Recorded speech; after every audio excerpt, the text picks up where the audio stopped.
The crab. The crab. I'm waiting for my hat from One Lot Jason. Send me my crab hat. I'm excited for that one. All right, so the crab is a calendarized ratio butterfly spread, so it's one or the other, but I like to put them together so that we have a little bit of an acronym there. It was tough to come up with names, so you gotta get a good name here. So we call it the crab. It's a calendarized ratio or a butterfly, depending on what you use. As Mikey has been saying, like a diagonal spread, you're using this as there's a calendarized component here, right? So it's similar to a diagonal. We're pushing the long option further out in time. You're buying a closer at the money, higher valued option, higher delta option, and then you're selling shorter duration, short-term premium against it. That will expire sooner. So you've got like this slower decaying long option with faster decaying short premium.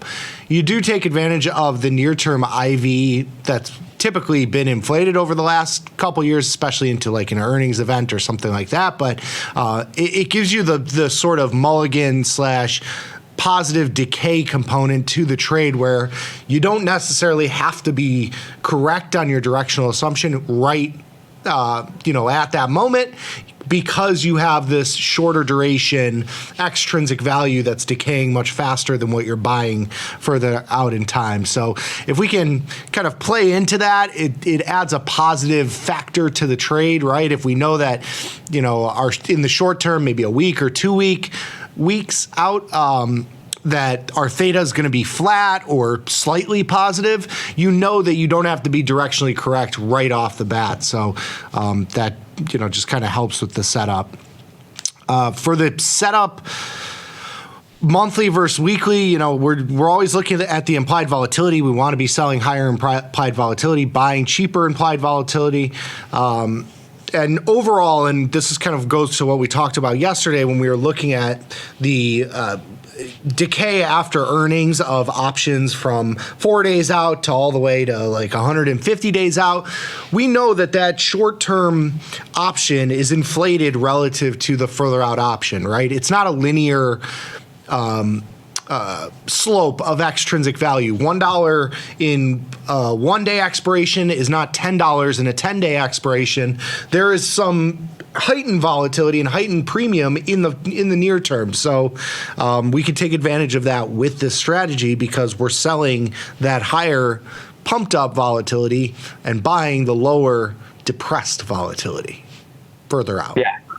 Yep, and we've talked about this before when it comes to specifically ratio spreads and broke wing butterflies, where we say, if you do a weekly broke wing butterfly or a 0-day broke wing butterfly or ratio, you want the move to your short strikes because you can actually make money off of that since the extrinsic value is going to be decaying quickly.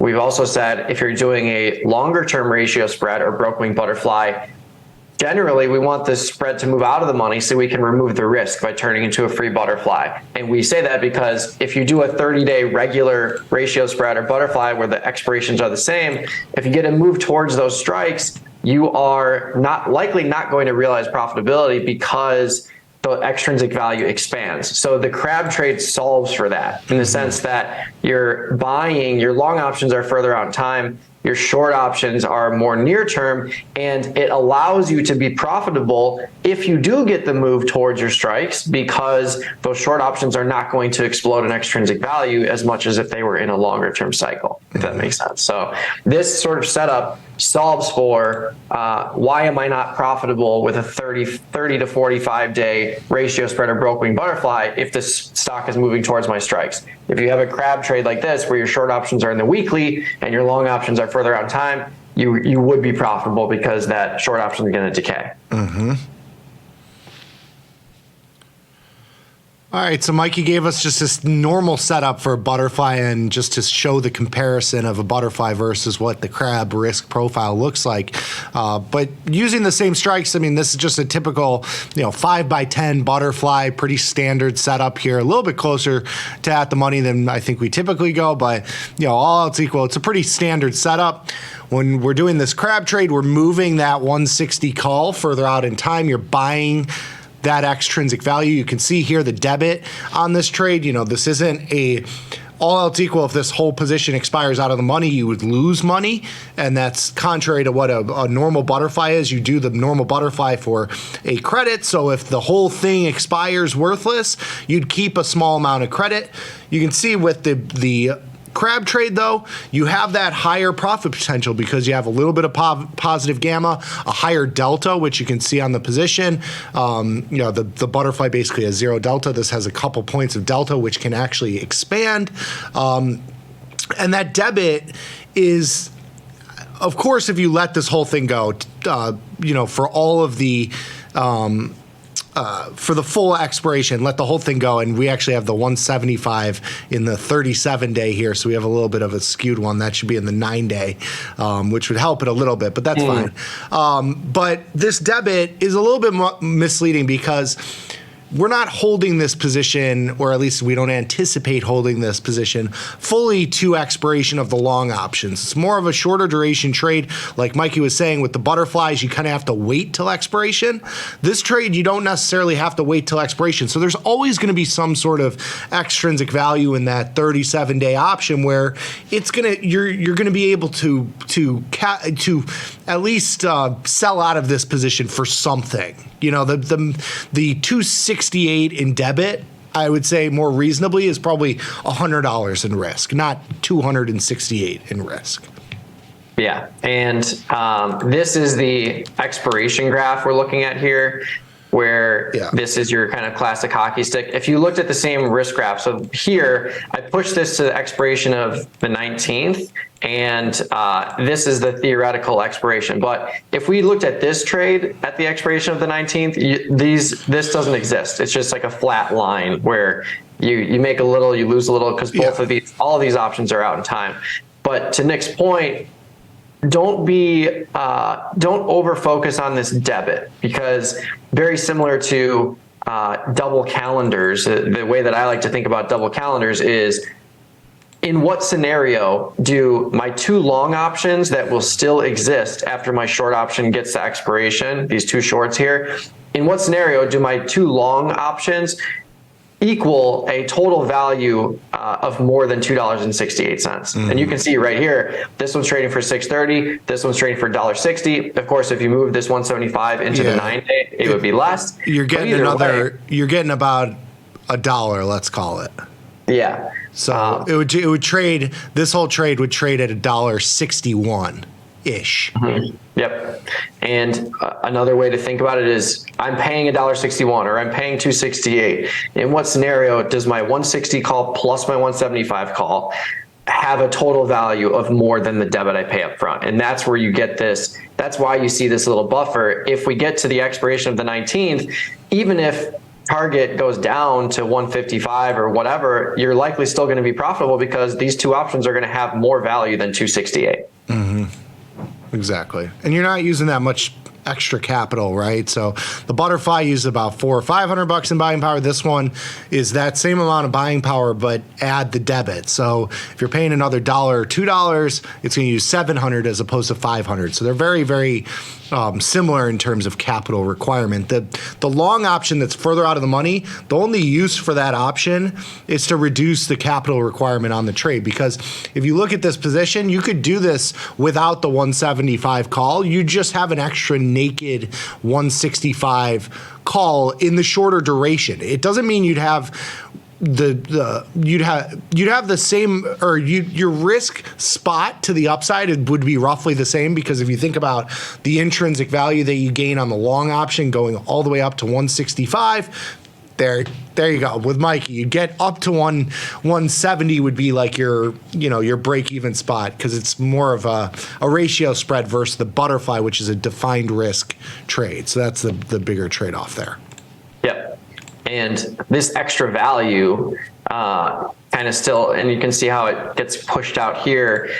This extra value is just, this is why you can still see profitability up here, because again, you just need both of these long options to equal more than your debit paid when these expire, if these expire worthless. And this is why you have a wide range for that to happen.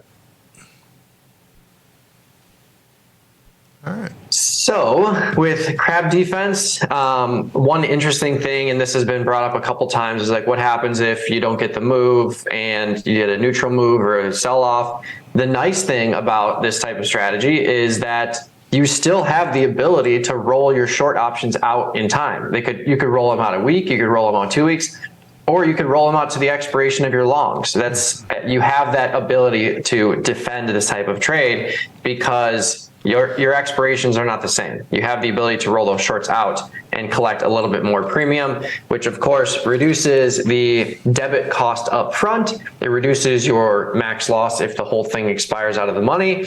And it ultimately would bring it back to a regular broke wing butterfly. So same sort of idea with a calendar or diagonal spread in terms of defense.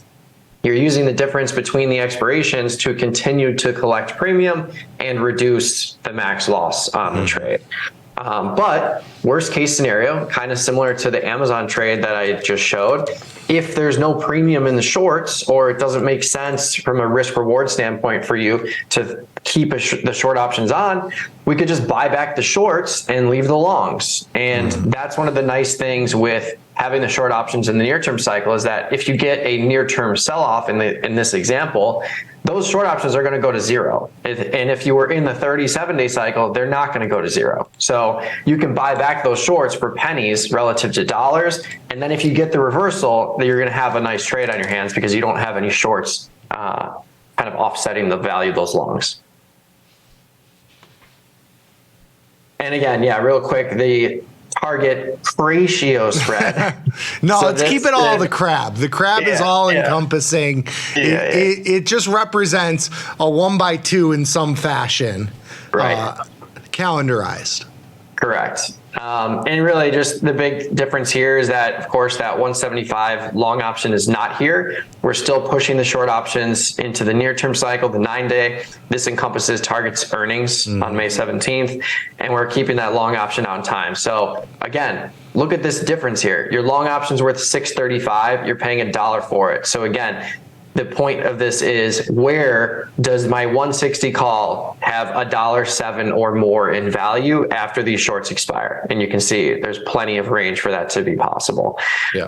And if we do this, and this is the big difference with these strategies, is that when you have the short option out in time in the same expiration as your long, if you get a move up to 165, you're likely going to see a loss on this trade, even though you're collecting a credit up front, which means you have no risk to the downside. You have substantial profitability to the downside. So these two setups are very different in that sense, where if you get a move up here, you can be profitable, you would be profitable because your shorts are going to go to zero extrinsic value. Where if it's out in 37-day and you get a move up to 165, your two shorts are going to explode in value, and that offsets your gain on the long. So it's just a matter of what sort of risk profile do you want to have, and do you want to take advantage of the implied volatility in the near-term cycle while adding some risk to the downside in this case.